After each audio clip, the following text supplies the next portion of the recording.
Olá a todos, muito obrigado pelo convite. Deixa eu só ver se isto funciona. Portanto, uma ou duas palavras sobre mim. Eu sou professor no ISCTE, como foi dito, sou investigador no INESC-ID, portanto, faço investigação na área dos sistemas de língua falada e interesso-me muito por coisas como o processamento da língua natural, a nossa língua escrita e falada. Interessa-me sobretudo também pela aprendizagem automática, que é uma área muito importante na inteligência artificial, e sobre processamento de largas quantidades de texto. Portanto, texto, fala, língua natural. Tudo isto são vertentes da inteligência artificial. Portanto, é com muito prazer que estou aqui hoje a falar-vos sobre a inteligência artificial. Portanto, é tudo isto que está ligado e sobre estes novos desafios, sobre o que está a acontecer hoje em dia. Na altura, o Ricardo disse-me que, portanto, tinha aqui um conjunto de pessoas bastante heterogéneas, com muito diferente formação, e, portanto, eu fiz uma apresentação bastante genérica que penso que está a cobrir aquilo que se está a passar hoje em dia, talvez para vos dar algumas ideias também, ver como é que isto pode ser usado também na vossa empresa. Enfim, e no fundo depois podemos clarificar também alguma coisa que não tenha ficado tão profundamente tratado. Portanto, a primeira ideia que gostava de transmitir, acho que não vai ser difícil, é que a inteligência artificial está presente em todos os aspectos da nossa vida. Nós sabemos perfeitamente isso, assistimos a isso todos os dias, desde a pesquisa na web, desde a tradução automática, toda a gente já usou, e de facto cada vez mais funciona de uma forma assustadoramente extraordinária, não é? Nós fazemos tradução automática com quase uma qualidade, quer dizer, sim, tem falhas, mas já funciona de uma forma muito melhor do que funcionava há alguns anos. Temos os assistentes pessoais, os tais Siri, o ChatGPT e por aí. Temos as compras online, que são neste momento, como já foi dito, uma das maiores vertentes da economia, não é? Temos os carros autónomos, que também estão a surgir, cibersegurança, tudo isso. Há imensos aspectos da inteligência artificial que hoje em dia estão a ser explorados no dia-a-dia. E antes de mais, gostava só de falar aqui de 2 ou 3 conceitos que estão ligados a isto, que só para estarmos todos na mesma página.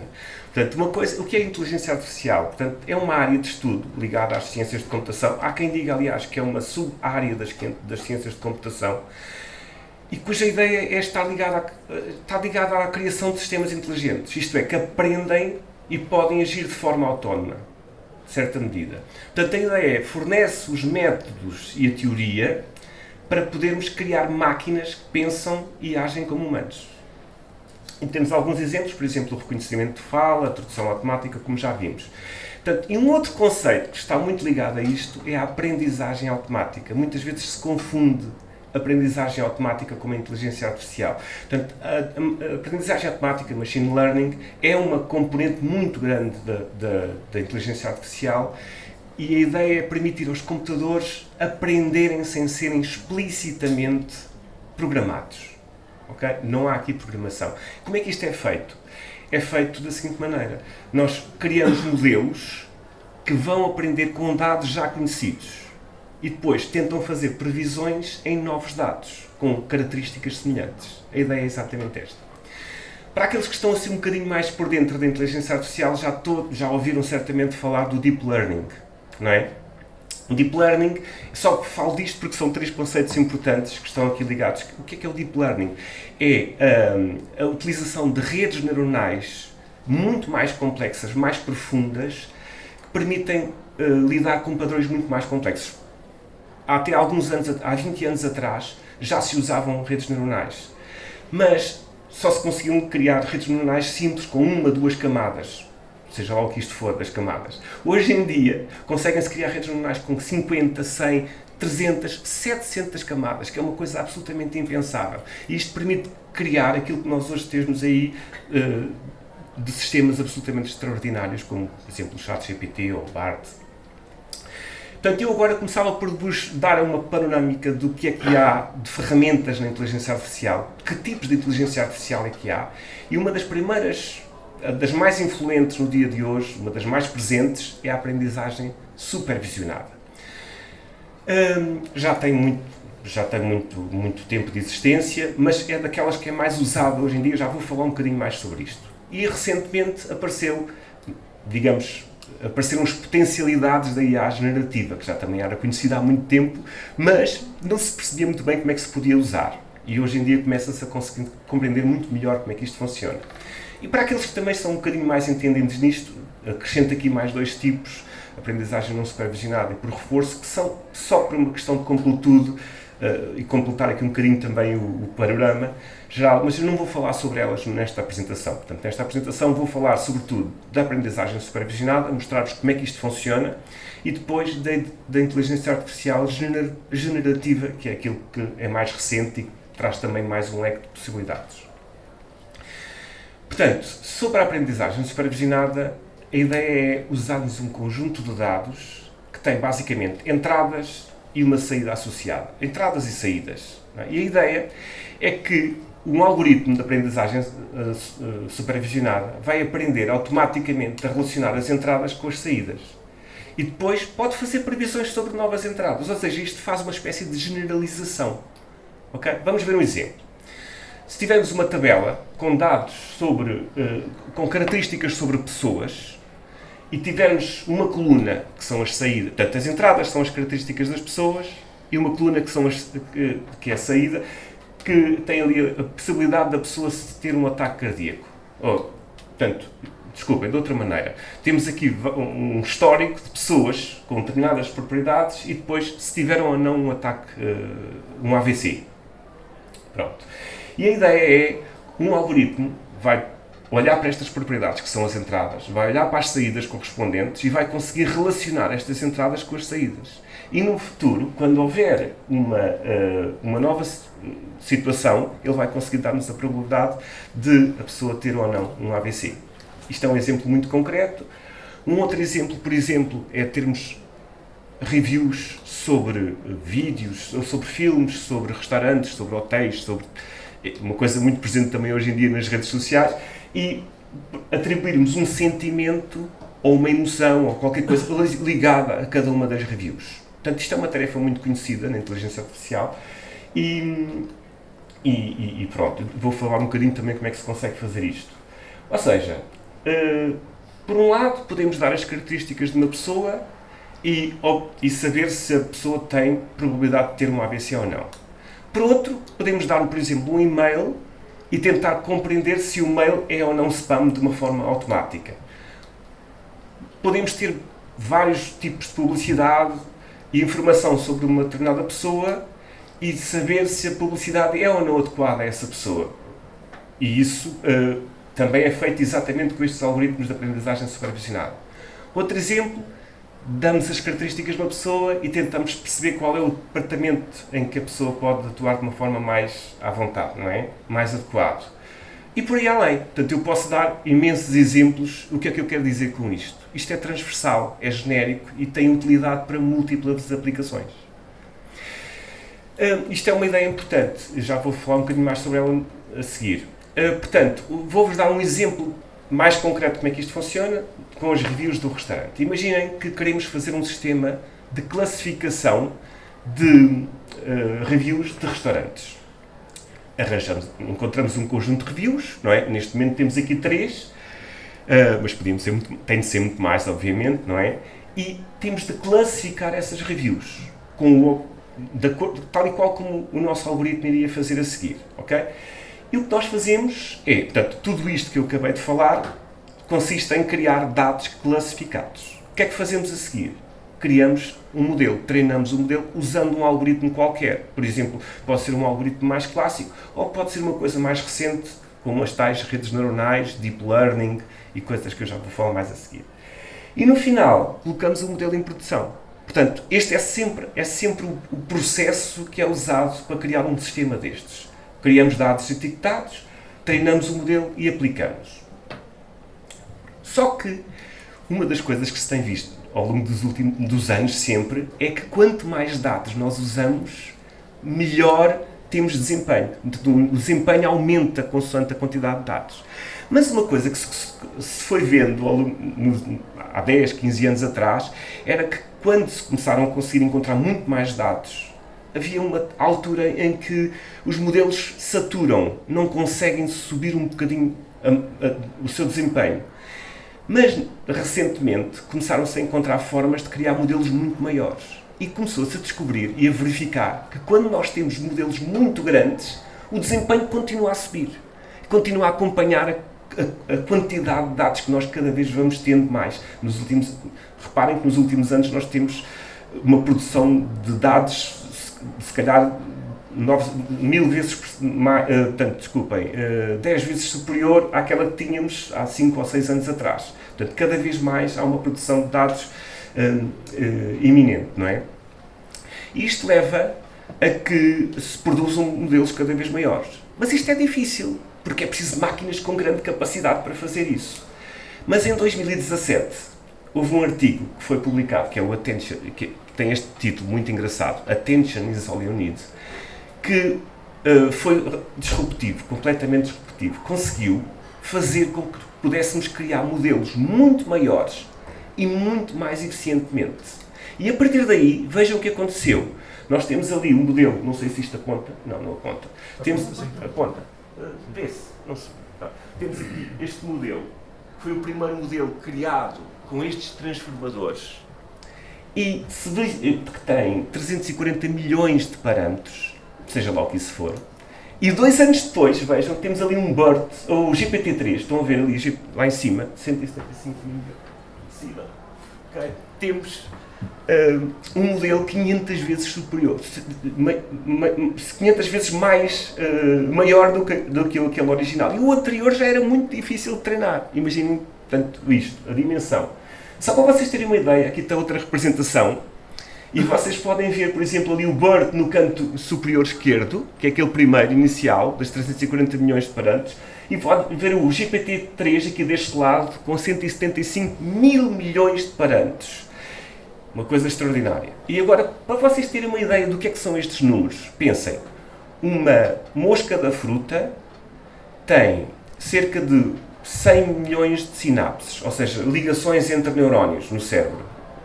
Portanto, o BERT tem 300 milhões. Portanto, estão a ver cerca de 3 vezes mais do que uma mosca da fruta. Uma abelha do mel tem cerca de 1.000 milhões, 1 bilhão dos americanos, um bocadinho falsos, portanto, ou seja, 1.000 milhões de sinapses, que é assim, tipo ali o GPT-2 que está ali mesmo próximo do início. E depois, reparem, os maiores modelos que nós temos, por exemplo o Palm, tem 540 mil milhões de parâmetros, que é mais ou menos metade do número de sinapses que nós temos num rato doméstico. É, portanto, absolutamente impressionante este tipo de modelos. Isto demora semanas, não, diria meses a treinar e usa recursos absolutamente impressionantes. Portanto, mas porquê é que eu vos estou a dizer isto? O que é possível fazer com isto? Imensas coisas. Um único transformador pode ser usado para fazer as tarefas que antigamente tinham de ser treinadas especificamente, com dados especificamente daquela tarefa. Portanto, com um único classificador, eu consigo fazer vários exemplos de tarefas que estão ali e mais. Aquele código que está ali ao lado, que eu não quero que vocês compreendam, não vale a pena, mas é tudo o que eu preciso para ter logo um modelo a funcionar. Eu preciso de 4 linhas de código para cada uma daquelas tarefas. Portanto, isto está a acontecer neste momento, já é possível fazer este tipo de coisas, é possível melhorar ainda mais os resultados fazendo estratégias de retreinar as coisas, mas é uma coisa absolutamente, é uma novidade extraordinária. Podemos ter estes modelos já, que vão começar a ser usados nos próximos tempos. Mas eu falei-vos da inteligência da aprendizagem supervisionada. Falta-vos falar desta inteligência artificial generativa, que já falámos aqui há bocadinho, também um bocadinho, e que é mais recente, que começou a ser descoberta há coisa de um ano e meio atrás. E como é que isto funciona? Nós damos um texto e o modelo, portanto, o sistema tenta completar esse texto. E basicamente é isto. Nós damos o nosso texto de entrada é chamado prompt e depois o sistema tenta completar a prompt, por exemplo, dando uma daquelas possibilidades. E se vocês tentarem usar o ChatGPT ou o Bard, onde ver que podem até pedir para gerar e a próxima geração já não é a mesma coisa. Certo? E aproveito para explicar um bocadinho como é que isto é feito, já agora. Como é que isto é feito? Isto, na verdade, é treinado de forma supervisionada, usando aquilo que eu acabei de vos dizer. Imaginem, por exemplo, temos ali aquele texto: o meu prato favorito é bacalhau ao lagareiro. Já hoje falámos aqui de bacalhau, nota-se que nós todos gostamos de bacalhau. Pronto. Portanto, se nós tivermos uma frase como esta na internet, nós podemos usar aquilo para treinar o nosso modelo. Como? Da seguinte maneira. Portanto, eu pego na primeira parte da frase e dou como entrada ao sistema. E depois digo, tenta prever a próxima palavra. Imaginem que eu dou, o meu prato favorito é, se a próxima palavra, portanto, se bacalhau for muito provável como próxima palavra, está tudo bem. Se não for, eu vou ter de dizer ao sistema para atualizar os seus modelos para ficar um bocadinho mais próximo, para premiar a ocorrência de bacalhau.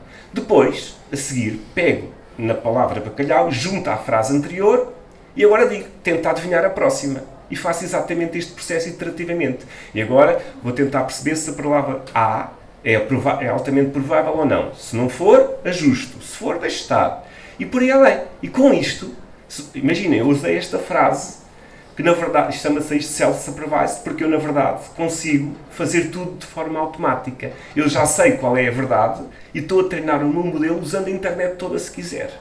Não custa nada, só custa tempo, não é? Só custa tempo e CPUs. Mas se eu fizer isto com muitos dados, consigo ter um modelo tão grande como, por exemplo, aquele que é usado pelo ChatGPT. E agora, pronto, isto não causa surpresa nenhuma, por exemplo, se vocês chegarem ao pé do ChatGPT e perguntarem, no ChatGPT ou num outro sistema qualquer, pedirem, faz lá aí um conteúdo de uma apresentação, por exemplo, esta apresentação, ele vai-vos dar o conteúdo desta apresentação. Slide 1 fala sobre isto, slide 2 fala sobre aquilo, slide 3 fala sobre as técnicas e exemplos, slide 4 e por aí além. Portanto, no final até diz o que é que se deve colocar em conclusões, que é absolutamente extraordinário. Outro exemplo, por exemplo, é vocês darem uma piada, não é? E pedirem para explicar a piada, não é? E os resultados são absolutamente extraordinários. Por exemplo, eu coloquei aqui o exemplo porque me causou bastante surpresa. Eu consegui explicar-me isto de uma forma tão clara, não é? Ou, por exemplo, para vocês verem o potencial disto, eu dou programação no ISCTE. E uma das coisas que os alunos fazem é tentar fazer funções em Python, por exemplo. Se nós pedirmos para ele fazer uma função em Python, ele dá-nos a função e funciona. E o enunciado não é fácil, é de alguma maneira estranho.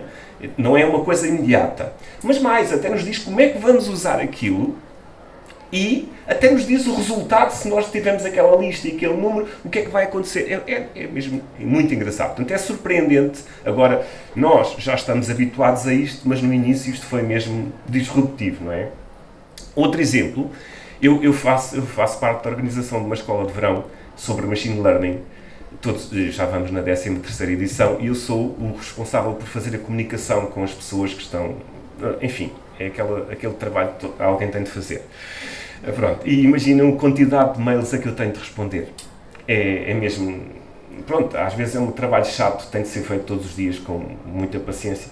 E uma das coisas que eu tenho é um template que uso num destes sistemas, no ChatGPT ou no Bard, não sei, um deles, já não me recordo qual é que é.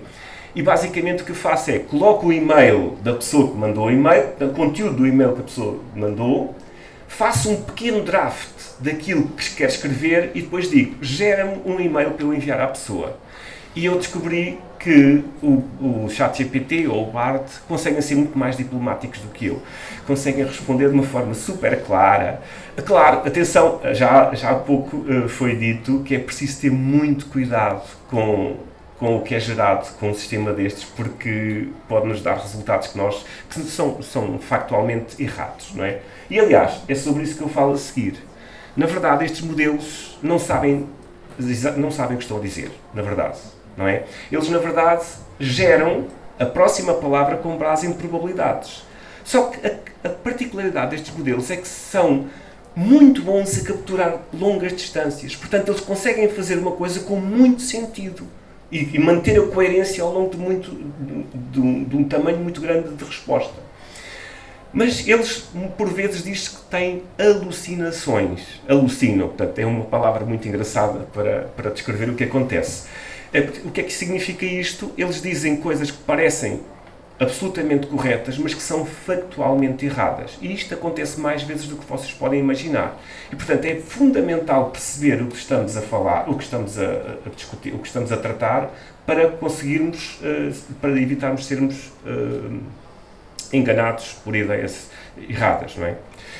E, portanto, vejam este exemplo. Eu coloquei aqui a frase, quantas palavras estão na seguinte frase? Se conduzir, não beba, e se beber, não conduza. São 9 palavras, não é? Se nós perguntarmos isto, eu não sei se vocês todos conseguem ver, mas se perguntarmos, se pedirmos ao ChatGPT que nos diga quantas palavras tem, ele diz que tem 8. Mas se nós dissermos, não me pareces, podes contar uma a uma, ele, contando, vai chegar à conclusão que de facto são 9 e no final diz, ok, são 9 palavras, peço imensa desculpa, mas de facto estava enganado, são 9 palavras. Mas isto nem sempre acontece assim. Portanto, reparem que isto era uma alucinação, mas pronto, resolveu o problema, as coisas ficaram mais ou menos em bons termos. Mas, por exemplo, se perguntarmos ao Bing, que é suposto ser o supra-sumo da batata, que já tem aqui o GPT-4 e assim, ele também diz que tem 8 palavras. Não sei porque há aqui uma tendência qualquer estranha. Mas, e depois se nós lhe dissermos que está enganado e que numera, por favor, cada uma delas, ele diz, não estou enganado, aqui está a numeração que eu usei, e depois chega à conclusão que são 9, mas logo a seguir diz assim, tem total 8 palavras. Portanto, ele acabou de dizer que eram 9, mas logo a seguir disse que eram 8. Estão a ver? Isto é de facto, aliás, no início, quando eles começaram a desenvolver isto no Bing, ele tinha era um bocado temperamental. Quando nós dizíamos ao sistema que não estava a correr, que não estava bem, ele ficava agressivo e até dizia que não era verdade. Enfim, depois eles na Microsoft corrigiram um bocadinho isto e até meteram lá aqueles smilezinhos no final, que às vezes são um bocadinho irritantes, mas pronto, enfim, uma maneira de ser mais simpático o utilizador. Mas, pronto, falei-vos destes sistemas que pegam em texto e geram texto, mas também existe aqueles que pegam em texto, geram imagens, geram música, geram áudio, geram qualquer coisa. Por exemplo, isto já foram coisas que eu fiz há muitos meses atrás, mas que não deixam de ser engraçadas. Por exemplo, Mozart playing chess with Einstein, painted by Monet, ou Salvador Dalí, dá-nos qualquer coisa como esta. Isto foi no fim de semana passado, vejam a qualidade das imagens, portanto, um gato a jogar xadrez com um cão, ou um cão a jogar xadrez com um gato, vejam o pormenor parece mesmo fazer sentido, não é? Semanticamente é extraordinário. E isto, de facto, dá uma imagem com uma qualidade extraordinária. Está aqui uma pequenina porção da imagem. Assim, uma coisa um bocadinho mais séria. Imaginem que vocês querem gerar o logotipo de uma empresa. Não é? O primeiro está completamente errado. Pensei, eu não tenho assim muitas ideias, eu lembrei-me logo da empresa Lava Carros, uma ideia muito mazinha, mas pronto. E eu pedi para gerar um logotipo dos Lava Carros. Vocês imaginam porque é que está ali aquelas chamas todas? Exatamente. Pronto, não correu bem, pronto. E depois eu fiz aqui umas experiências um bocadinho mais interessantes para ele conseguir fazer uma coisa mais próxima de não queimar os carros, pronto. Mas pronto. Isto é possível usar isto de facto como ferramenta de trabalho. Mas reparem, tudo o que eu vos disse até agora é na perspectiva da utilização como utilizador final. Mas eu acho que isto tem muito mais impacto do que isso. Isto pode ter um impacto significativo no desenvolvimento de aplicações e isso vai começar a partir de agora. Não está ainda a ser desenvolvido, mas vai começar a partir de agora. Por exemplo, se vocês pedirem um destes sistemas, ao ChatGPT, para classificar o sentimento de uma determinada frase, reparem, é preciso fazer uma boa prompt. Eu não quero que ele invente, não é? Eu quero que ele diga positivo ou negativo, não mais do que isso. Portanto, posso usar aquela prompt e dizer, classifica o sentimento do texto delimitado por início e fim com uma das seguintes possibilidades: positivo, negativo ou neutro. Não digas mais nada sobre o assunto e pronto, eu só quero uma palavra. Se eu disser isto, o ChatGPT dá-me positivo.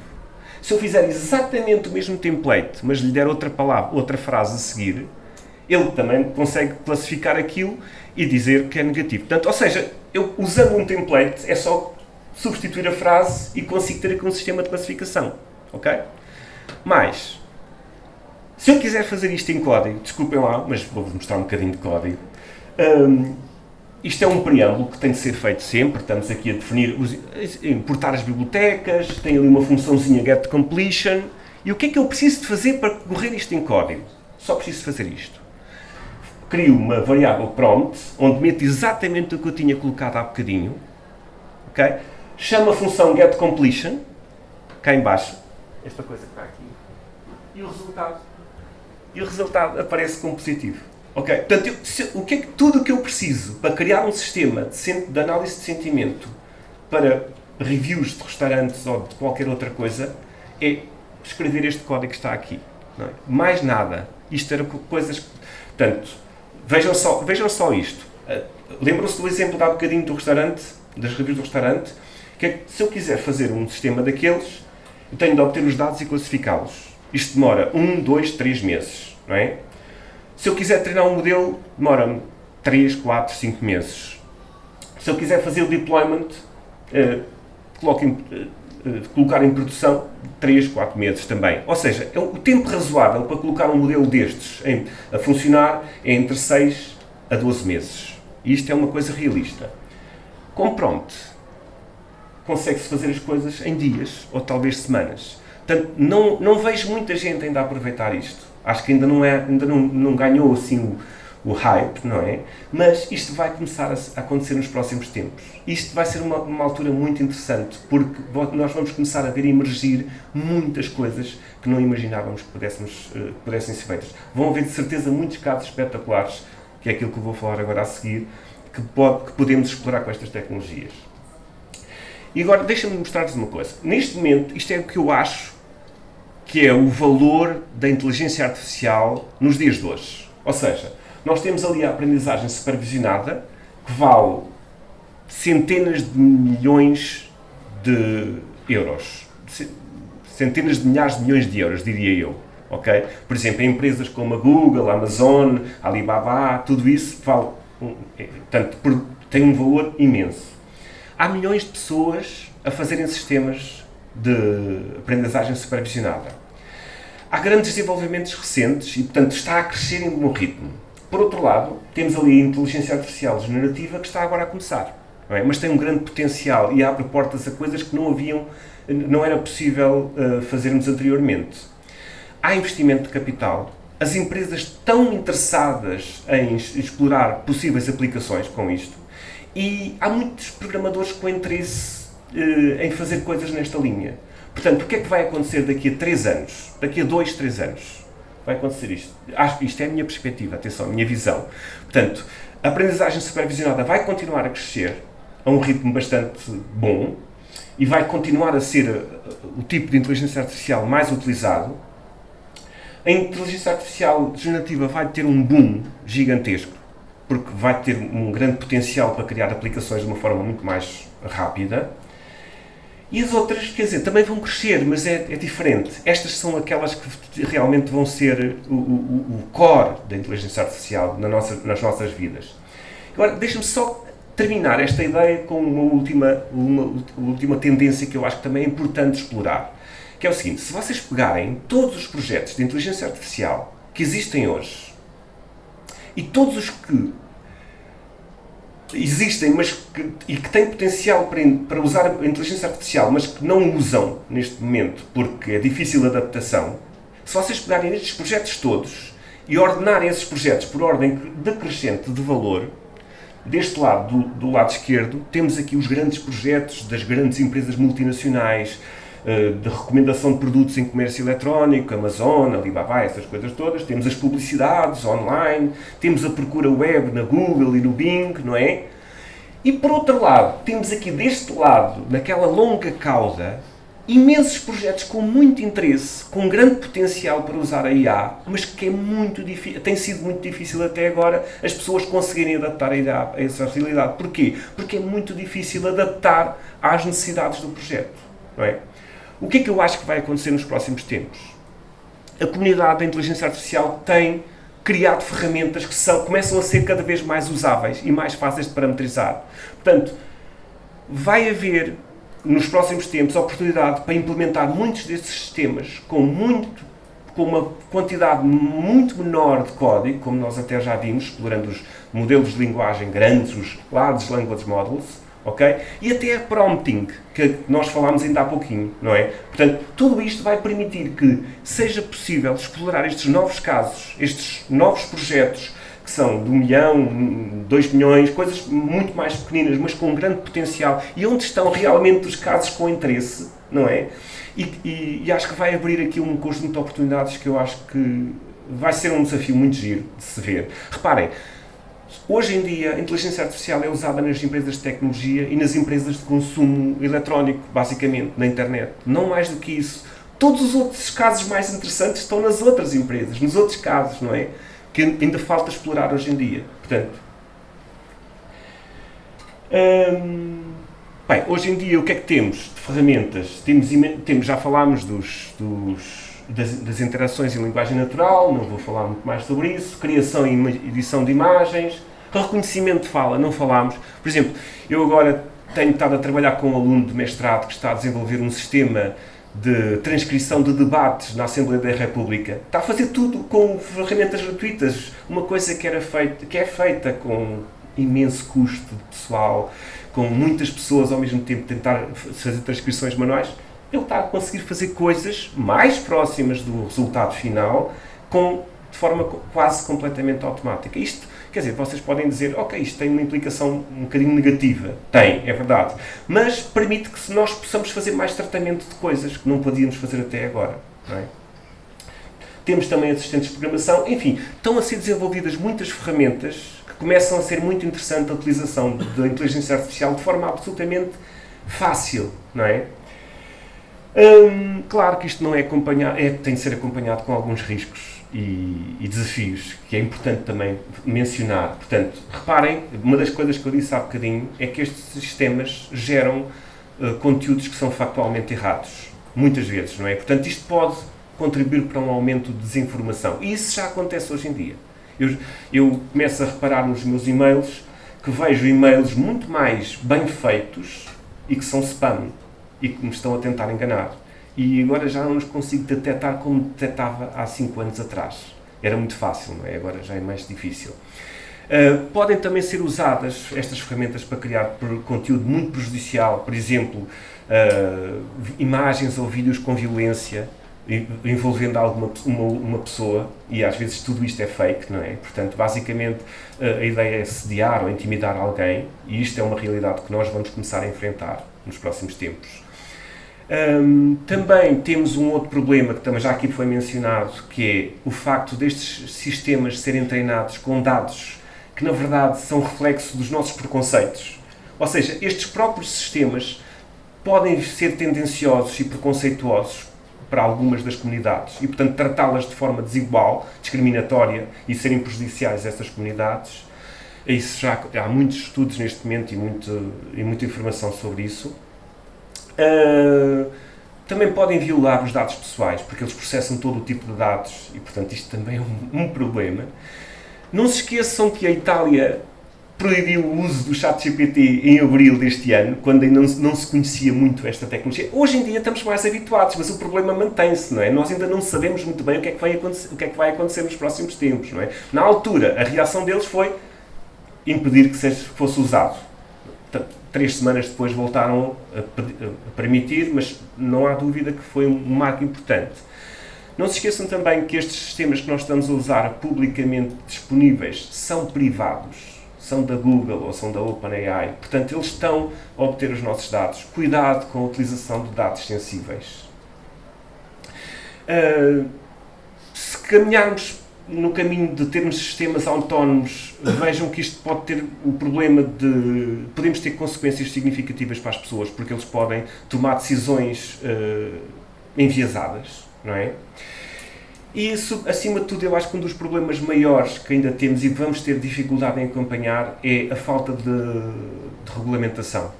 Neste momento, temos o RGPD foi feito um pouco antes de tudo isto, já é um passo significativo, mas não chega, ainda é preciso estarmos, e há aqui muitas preocupações, porque ninguém garante que as pessoas usam estes modelos de forma ética e responsável. E, portanto, é preciso criar este tipo de regulamentação. Pronto, uma mensagem um pouco mais positiva.